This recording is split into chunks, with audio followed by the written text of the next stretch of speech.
அதிமுக என்ற கட்சியை கொஞ்சம் கொஞ்சமாக விழுங்குறாங்க. அரசியல்ல நேர் எதிரியா இருந்தாலும் அதிமுக தொண்டர்கள் மேல நாங்கள் உண்மையாக பரிதாபப்படுகிறோம்.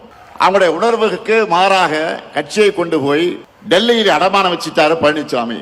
உங்களுடைய கூட்டணி பல்வேறு பிரச்சனைக்கு இடையிலும் பல்வேறு வார்த்தை போர்களுக்கு இடையில்தான் இப்பொழுது காங்கிரசும் திமுகவும் இன்றைக்கு கூட்டணி அமைந்திருக்கின்றன. கிட்டத்தட்ட 20 நாட்கள் திராவிட முன்னேற்ற கழகமும் காங்கிரசும் வார்த்தை போர். பத்திரிகையில் ஊடகத்தில் வருகின்ற செய்திகள் காங்கிரஸ் திராவிட முன்னேற்ற கழகத்தில் ஆட்சியிலே பங்கு கூடுதல் இட வேண்டும் என்று தினந்தோறும் அறிக்கை, பல்வேறு விமர்சனங்கள் அத்தனையும் தாண்டி கெஞ்சி காங்கிரசுக்கு அடிமையாகி காங்கிரசோடு கூட்டணி வைத்திருக்கிறீர்கள். ஆனால் அனைத்து இந்திய அண்ணா திராவிட முன்னேற்ற கழகம் தேசிய ஜனநாயக கூட்டணி இன்னைக்கு ஒரு அற்புதமான கூட்டணி. எங்கள் கூட்டணியிலே பரஸ்பர உணர்வோடு நாங்கள் இணைந்திருக்கின்றோம். அவரை வச்சு ஒட்டுமொத்த அதிமுகவை அழிக்கிற வேலையை பாஜக செஞ்சுக்கிட்டு இருக்கு. இப்ப கூட பீகார்ல என்ன நடக்குது நாடே பார்க்குத. பீகார் மாநிலத்தில் இதுவரை பாஜக முதலமைச்சர் இருந்ததே கிடையாது.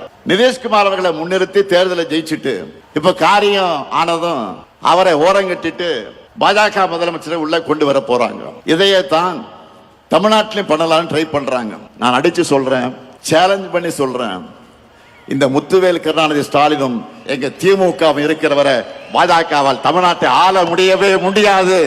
ஸ்டாலின் அவர்களே, நீங்கள் எத்தனை முறை எங்கே கூட்டம் போட்டாலும் நாட்டு மக்கள் உங்களை நம்ப போவதில்லை. கடந்த 2021ஆம் ஆண்டு திராவிட முன்னேற்ற கழகத்தின் சார்பாக சுமார் 525 அறிவிப்புகள் வெளியிட்டீர்கள். 525 அறிவிப்புகளில் 1/4 அறிவிப்பு கூட இதுவரை நிறைவேற்றப்படவில்லை. அத்தனையும் பொய்.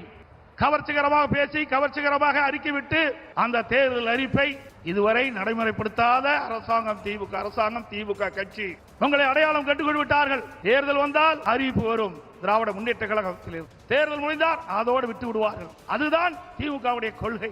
ஆனால் அனைத்து இந்திய அண்ணா திராவிட முன்னேற்ற கழகத்தை பொறுத்தவரைக்கும் பொன்மனச்செம்மல் புரட்சி தலைவர் காலத்திலும் சரி, இதயம் புரட்சி தலைவர் அம்மாவுடைய காலத்திலும் சரி, கொடுக்கப்பட்ட வாக்குறுதியை நிறைவேற்றுகின்ற கட்சி அனைத்து இந்திய அண்ணா திராவிட முன்னேற்ற கழகம் எங்களுடைய கூட்டணி.